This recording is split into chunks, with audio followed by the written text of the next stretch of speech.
Sunset Simmer stretched the following morning, the fabric of her Tahiti 80s shirt following her contours. It was a keepsake of her father's ever since he had been a child, or so her mother had said. She kept it as a result. Besides, she liked the namesake brand. While she didn't know if the story about her father was true or not, as it made the shirt older than her, something she believed could be true, and cherished memory of her father one way or another. Morning! She turned her head and saw the other person in the room, officially her twin sister, but technically herself. It was another facet of it, Sunset Shimmer, a non-human from another dimension, taken to live in this world that the life Shimmer had left behind. But all was said and done, she didn't mind it a bit. After all, she lived in France, and Sunset lived here in the U.S., and though they considered themselves sisters and friends, they had different lives in part ways after next week. Oh, today's Sunday. What's up? Well, this is supposed to be a part where we fight over who gets to shower first. Sarah giggled. Well, we could take a shower at the same time. It's not like either of us have anything we haven't seen before. Plus, didn't you say that ponies are social species? Didn't work nothing. Shimmy? Sunset said, blushing, only to be met by her twin's raucous laughter. You actually thought that I was being serious? She giggled, pointing. Sunset tried not to evoke the ritual of facepalm gods. Look, given what I've been through the past month, so far, self-cess is probably the least weird, okay? There's an extra term for it. I see you're not familiar with TV tropes. No, actually, the grand majority of my internet reading is in front. Besides, you know I was just kidding. Sunset then grabbed her phone and went to the page in question and showed Shimmer. After a few seconds, the smaller twin said, Matt, I didn't even know. Sorry. Sunset waved it off. Trust me, after everything I've seen, this is tame. Why do I have a feeling I should be right about that? Sunset gave her twin a grin. Not right now, anyway. Wow! You think this kid looks like Smurf? Pinky asked. He's for bed! What are you talking about? Do me as fast as instead. See screen, you can do that, right? Pinky eyed. Oh wait, can you make your skin look yellow?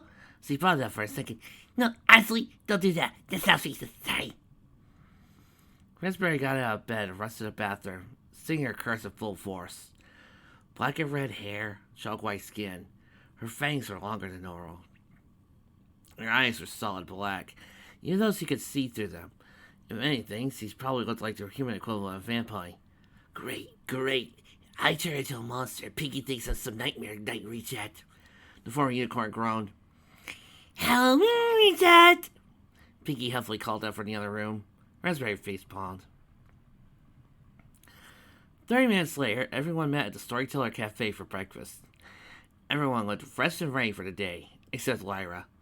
Ugh, need my coffee, Celestia moaned. You okay? Reba asked.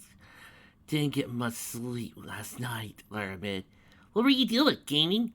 You could say that, Lyra replied as a lazy smile came onto her face. Rainbow, Bonbon spoke. Yeah? Bonbon's face was practically big. None of your damn business, she said with a smile. Oh. The athlete's cheeks began to flush, and everyone had a chuckle at her predicament.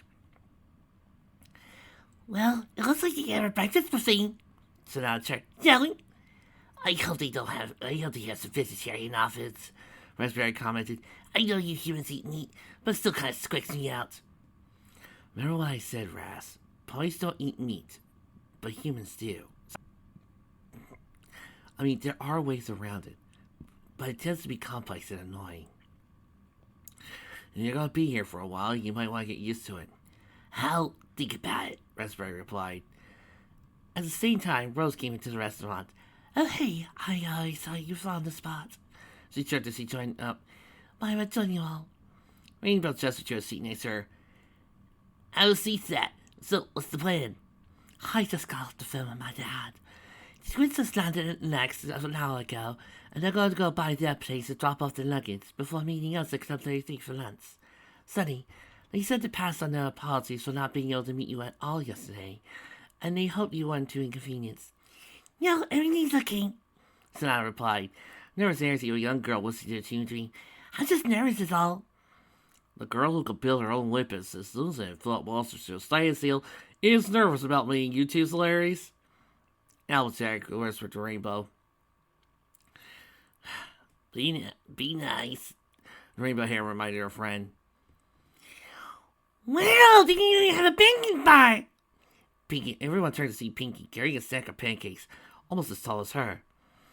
Are you seriously going to eat that? Shimmer asked the other girl. Well, yeah, but not going back for seconds, Pinky insisted. I'm going to keep up my girl's figure if I'm ever going to get Sunny Decay sloggily at my firm absolutely. Why do I get the feeling I missed something? Raspberry asked, completely confused. Iron patted her friend on the shoulder and said, Welcome to the human race, Raz. Twilight, meanwhile, was already by the omelet bar, making an order. Adazio came up to her and said, You look pissed. Well, yeah, I think this whole thing is a farce. Even though I agree not to make waves, you just know this is gonna go south quickly. Twilight, I'm shocked, Adazio said. Jealous? No, Twilight huffed. Okay, maybe a little. See a minute. I know I shouldn't be, and I trust Sunny, but... Adazio laughed and put her arm around her cousin's shoulders. Maybe nothing, Twilight. You really shouldn't worry about it. You have us, remember? It's not like anything's gonna happen. You know that. I know, it's just... Your heart tells you one thing and your mind another. And you're not sure what to believe. Because we're all adjusting to what's happened, right? Plus, I'll bet you're still feeling guilty over what you did in the old timeline, didn't you? How did you know about that? Twilight asked. Rarity told me while we had lunch yesterday, Adazio explained. She thought there were some extra things from the old timeline I might want to be aware of. And I had to admit, Twilight, I'm shocked at your behavior. I know, the plum-haired girl said guiltily. I didn't acquit myself back then, and I'm frankly surprised Sunny forgave me for that. Because she's family just like we are, Adazio reminded her. And because she's family, you should have more faith in her. Why are you going to do it for some reason they hit it off and they actually do start dating? You don't actually believe that, do you? Not in the least, but that's not my point. Did you act like this when Shiny and Katie started dating? Of course not. I don't think I'm prejudiced against Pinky's feelings for Sunny. I consider Lyra and Bonnie to be good friends of ours, and they're clearly lesbian. I didn't say that. What I am saying is you're overreacting. Yes, we should be concerned about what Pinky's going to attempt, but because we don't want them hurt, not because you feel bad that you ostracized your sister, and now you're trying to protect her from every perceived threat, real or imagined. Adazio smiled. That's our job, in case you forgot. I seem to recall stepping up to the plate for you plenty of times, Dazzy. I know, and I love you for that, cuz. But that is only in the present. Focus on that. You're stronger than you were back then, and I think you're forgetting that, Twilight. Let the past that doesn't exist anymore stay that way. Believe me, you'll be better off for it. Rarity looked at Fluttershy. So far, everything seems to be going okay. Although I must admit that while this wouldn't be my first place to go on vacation, I suppose one must do what one must do for friends, correct? I take it you're not a fan of Disneyland? Fluttershy asked. It's okay, I suppose, but this is more going along the line of Squee's interests, Rarity admitted. Now, if you ask me, I would much more prefer to going to the South Coast Plaza of Fawcett Island, which is not too far from here. Now that would make for a much more elegant and refined time of relaxation than running around in the so-called happiest place on earth. Oh, I don't know, Fluttershy demurred. I actually like this place. I remember once when Dad brought me here when I was a kid, just before when I thought my parents divorced. We used to spend a lot of time on It's a Small World, and I used to be amazed at all the cultures of the world, especially because I could understand the Japanese parts. Of course, I was just a little girl back then, but I'm hoping I'll get a chance to see how much things have changed.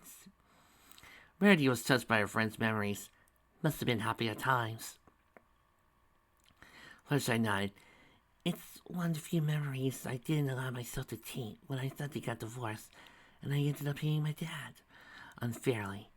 I'm hoping we'll get a chance to come back again sometime, because I really want to make new memories with him. I'm sure you will, dear. I'm sure you will. The rest of the group ate in a subdued conversation, with questions being asked, plans being made, and answers being given. Pinky surprisingly was paying more attention to her friends than Sunset. And to the latter's relief at the moment, the last thing she wanted to do was turn down her friend again. It wasn't until they all eaten that Pinky finally fighted her down. Yes, Pinky? Sunset asked. I hope you don't mind, but can we wait until tomorrow for our date? She asked. Today is Sunny's date, and I don't want to take that away from her. She's wanted this for a long time, and I don't want to step on her toes. Sunset smiled at that. I appreciate that, the Acorn's human replied. This really means a lot to her. Well, she's one of my besties, Pinky answered honestly. I can't let her down. Not today of all days. Meanwhile, Rose was on the phone talking to someone on the other end. So, that would be great, actually. I asked them. I don't think they'd mind at all. No, not a problem. Anyway, you'll see you in a little bit. Bye. She then turned to the others. Well, they're on the way here, and we'll be meeting us at Club 33 as planned. Besides, they have a surprise they're going for you, Sonny, because they were late last night. So now I've heard up that. Really? Rose nodded. Yeah, they're pretty good about that. Everything will be fine. In the meanwhile, ladies, if I might remind you, we're at Disneyland. Might as well get on the rise and have a fun time till 1, right? Right! Anyway, it's a both Sunset and Rarity, though the rest didn't pay much attention at the time. Okay, everyone meet at the front of the hotel in 20 minutes and we'll head over. Rose cheered. Yay! So what is this Disneyland place? Raspberry asked Sunset when those in the know weren't around. Is it like Thrillville in Baltimore or Unicode in Manhattan? It's more like Crystal Adventure Park in the Empire, or so I'm told. Sunset explained, except that instead of Crystal, there's Mickey Mouse. And instead of a bunch of unhealthy things like hamburgers and lollipops, there's a bunch of unhealthy things like cheeseburgers and swirl pops. So, do you have a ride like Summer's Revenge? Sunset looked at her friend. You let them make a ride called Summer's Revenge? Raspberry nodded and grinned. You wanted to use the rest for royalties. And since as the head of the House of Sombra, it technically belongs to me. They had the license and trademark. I get decent royalties from it, so I can't complain. Plus, I have a lifetime free pass to Crystal Adventure Park. My favorite ride is the Journey to Hesperius. It's one of those dark rides with neon lighting and such. So what's this place like? Don't know. Never been here before. Remember, I live 100 miles to the north of here, so it's not like I could just teleport down every weekend or so. Could you had? I explained that to my family. Point. Oh, no. Well, you needed a job with stuff when you took it. I know, Trix, I know.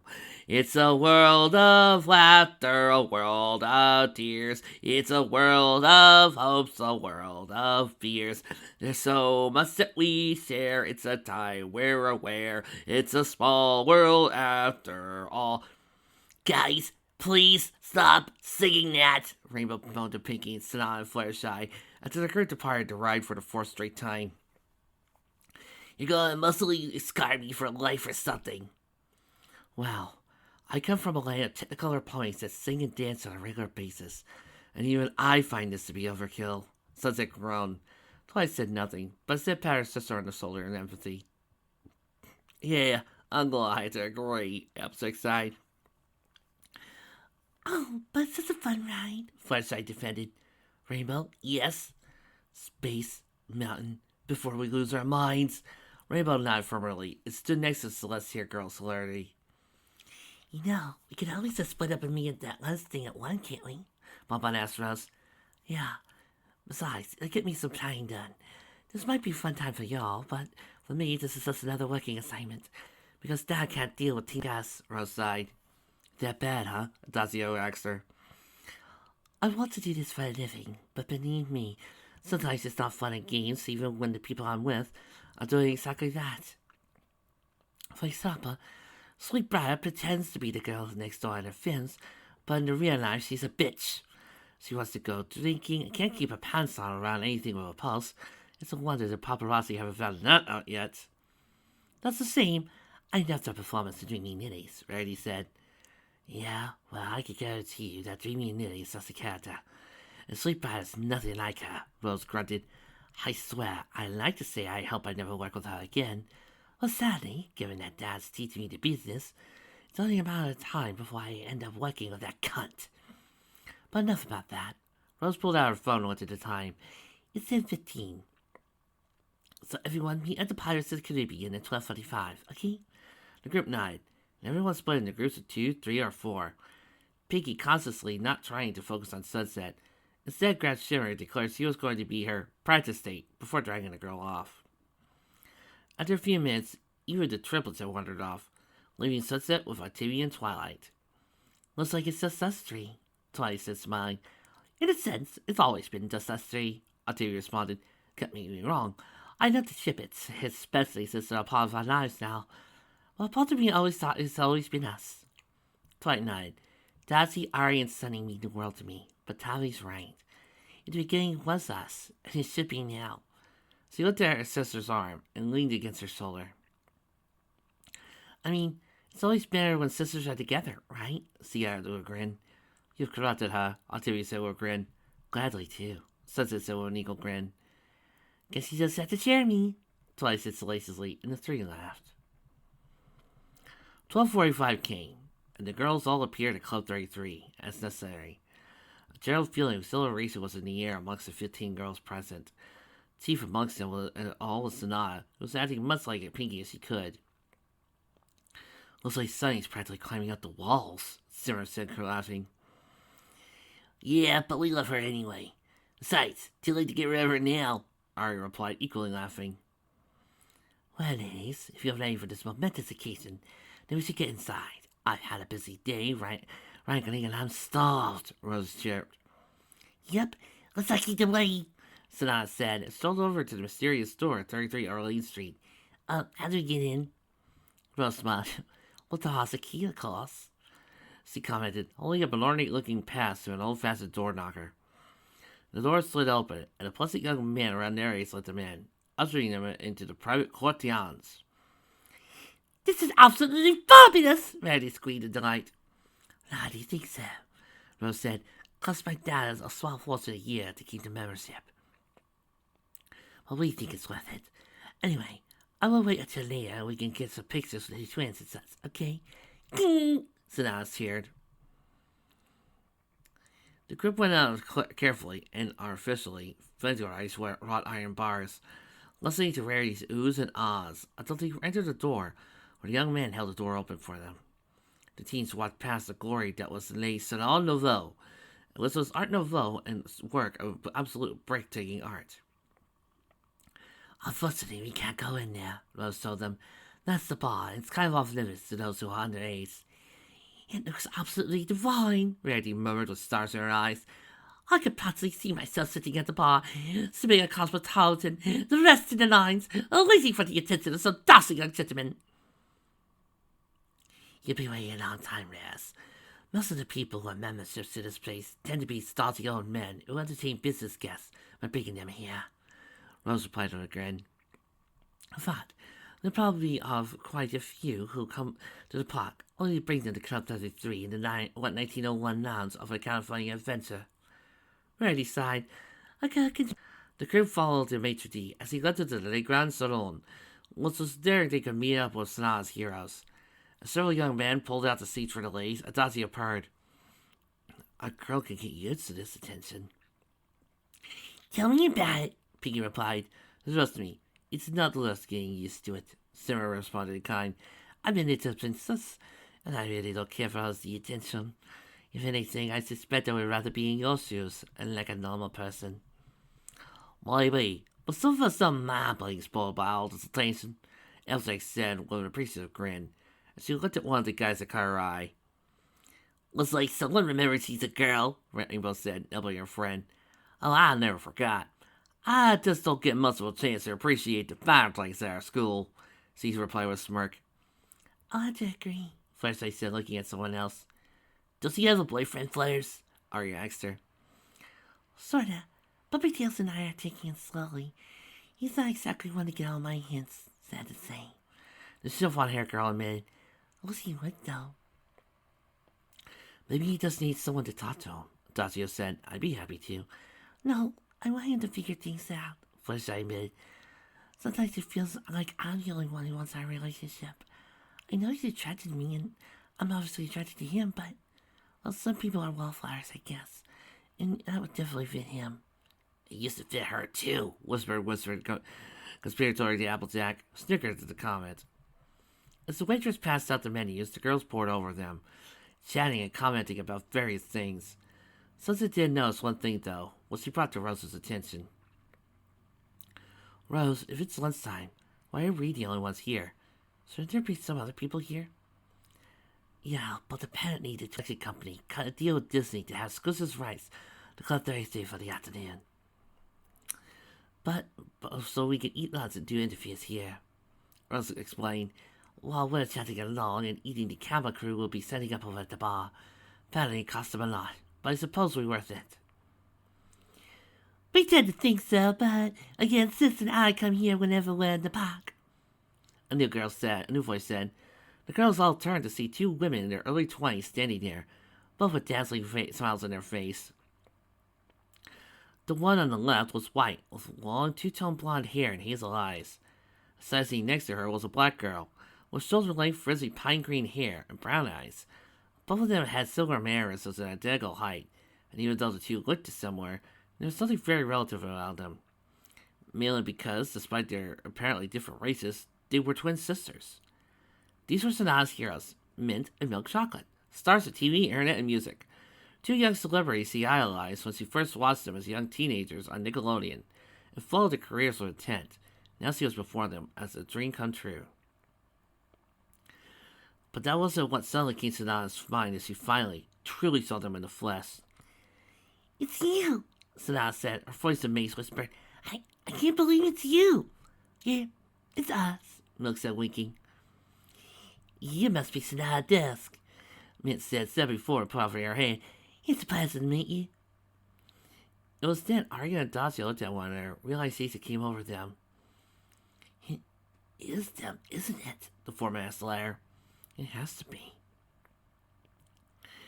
Dacia said in a worried tone. A second later, Forrest confirmed that what all three triplets were thinking. Sunnyside and Evergreen Pine, you're alive! I'm sorry, you were talking to us? Milk and Mint turned to look at Dacia, and somehow something in their eyes looked very much like an info-dump stare.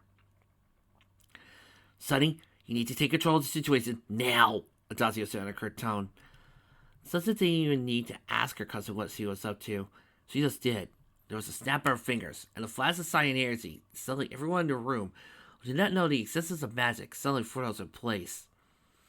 I just put the room in a time freeze filter, Sunset told her cousin. What's going on, Daisy? You can freeze time? The other girl said, completely shocked. I'm guessing that you didn't quite get the message you're a goddess now, Raspberry said with a smile. But that's not scientifically possible, Twilight exclaimed before looking at her sister. You're not scientifically possible. And yet I just did, sis, Sunset reminded her. Magic can do a lot of things, as you saw. Please calm down, okay? I'm just mind blown, Octavia, equally as slot supplied. Yeah, that. Sunset, meanwhile, turned back to Adagio. What's going on? It's them, Sunny.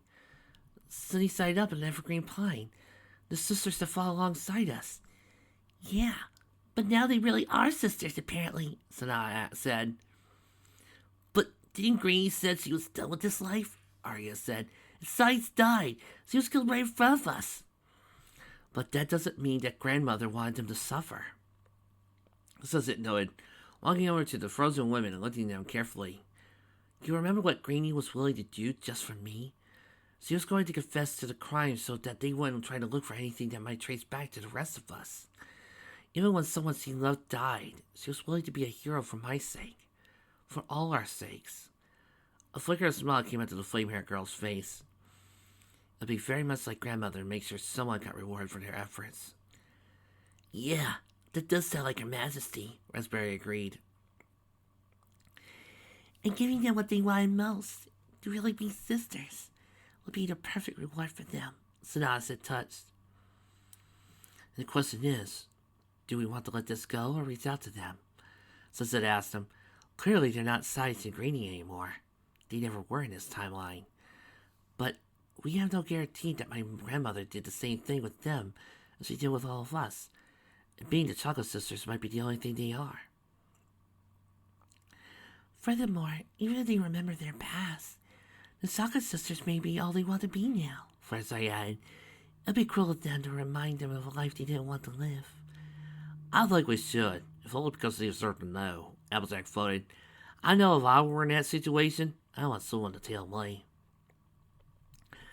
I think we should leave it be, letting them have the life they have now. It was very generous of your grandmother, Sunset, Rarity cautioned, and it'd be unkindness to take it from them, even if it's just a bit. I think we should tell them. They stuck it out with us before. They'll be strong enough to do it again, Rainbow voiced. I agree with Fluttershy and Rarity. They're entitled to their happiness, Pinkie commented.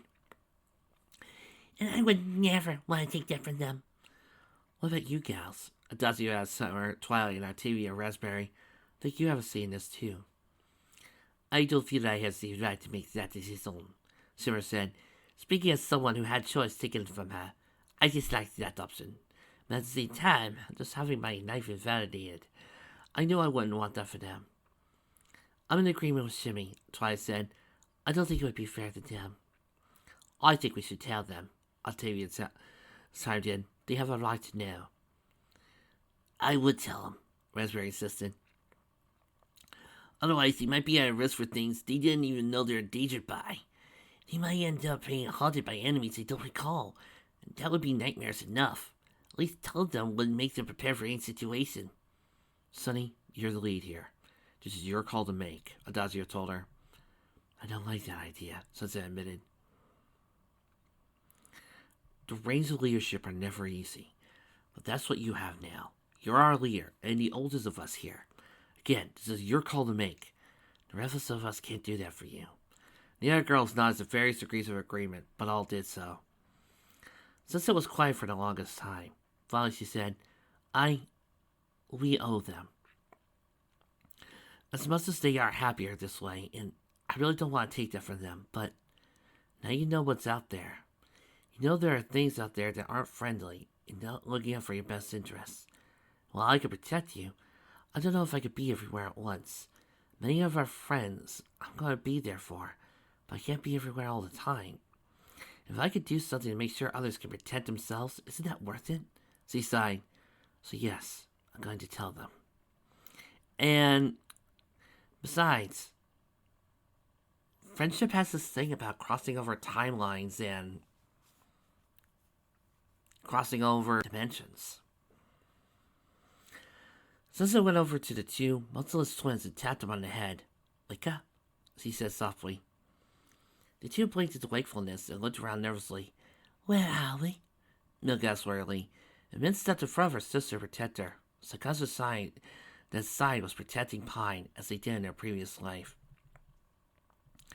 Sunset waved her hand. Know who you are at every age. She intoned, and as he did, her voice reverberated. The eyes of the two suddenly cleared as the veil was lifted. In a second, Milk and Mint were gone, though their bodies remained. I thought this was a dream, Mint said, looking at Sunset with sad eyes. But it isn't, is it? I died, didn't I? Milk, meanwhile, wrapped her arms around her sister. That was just a story we told ourselves as children. Brave soldiers fighting against monsters to save the world, but it really happened, didn't it? We're not who we thought we were, are we? You are, Sunset promised. Who you are doesn't change who you are. In the past that never existed, you were Sunnyside and Evergreen Pine. Brave warriors that gave all to save the world.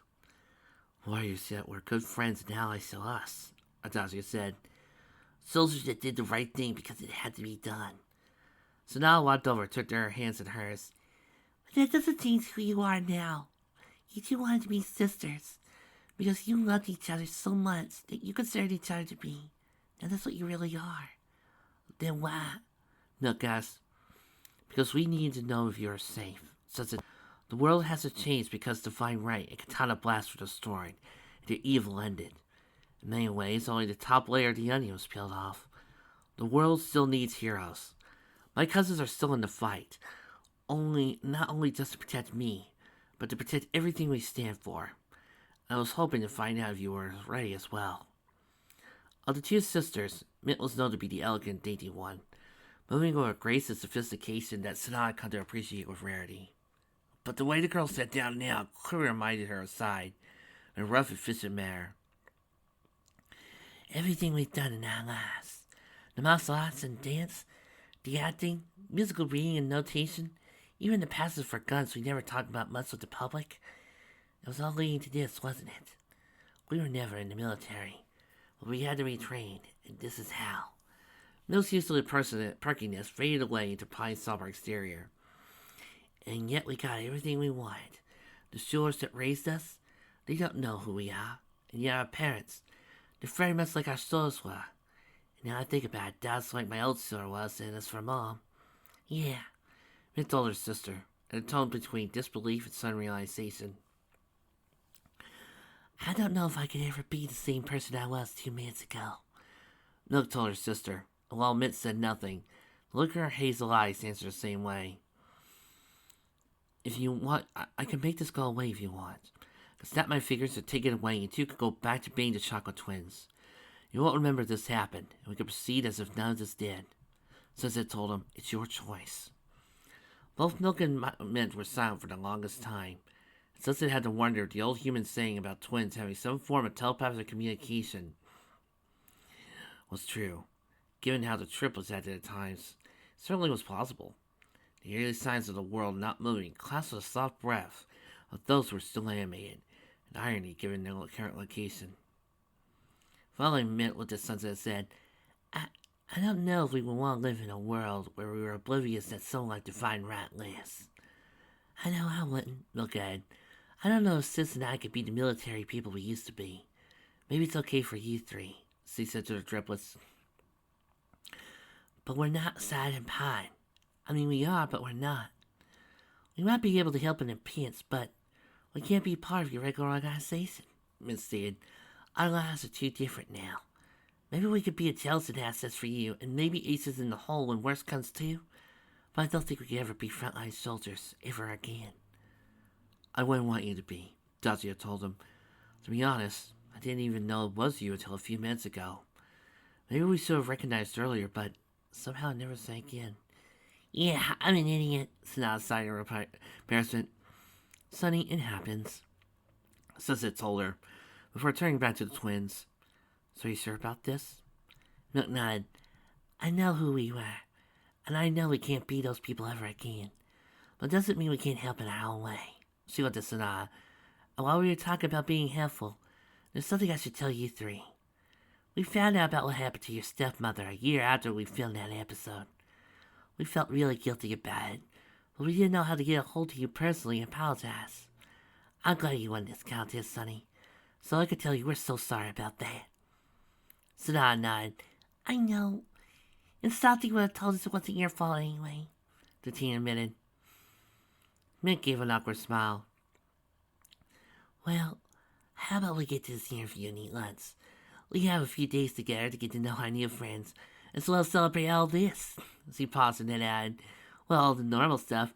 I'm not even sure YouTube would get how we're in the reincarnation of elite Canadian super soldiers. Besides, one of you's alive now. Embrace it. We only have so much to live for, right? Sunset snapped her fingers, and a second later time moved forward as nothing happened. Showing their skills, the consummate professionals they were, Milk and Mint immediately slipped back into their normal personalities. Walking around, chatting, introducing themselves to the other girls, or they themselves finally took the empty cities next to Sanada. The waitress finally showed up to take their orders when a new person showed up exclaiming, let's see.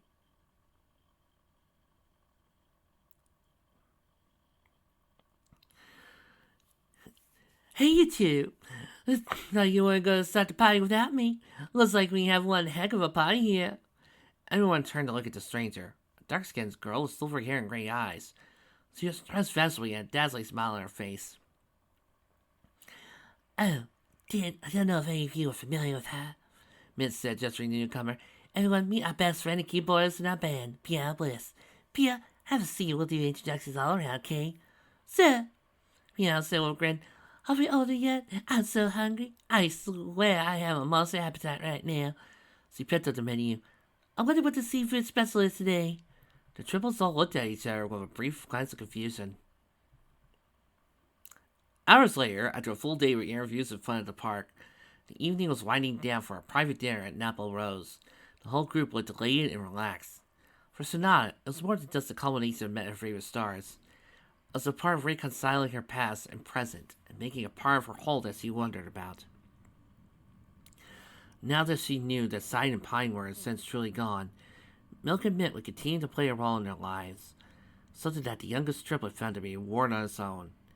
Plus, though she hadn't known Piano Bliss in the previous timeline, she was finding her to be a funny, personable, and friendly in this one. Far cry from what she heard about Katana's sacrifice to Pietro. Oh, it's her. That girl I really liked.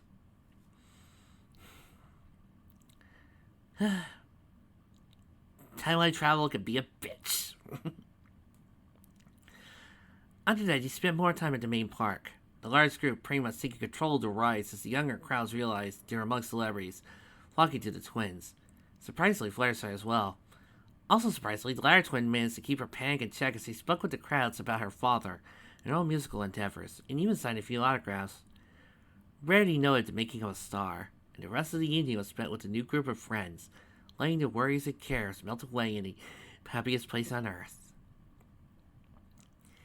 Looks like it all worked out, didn't it?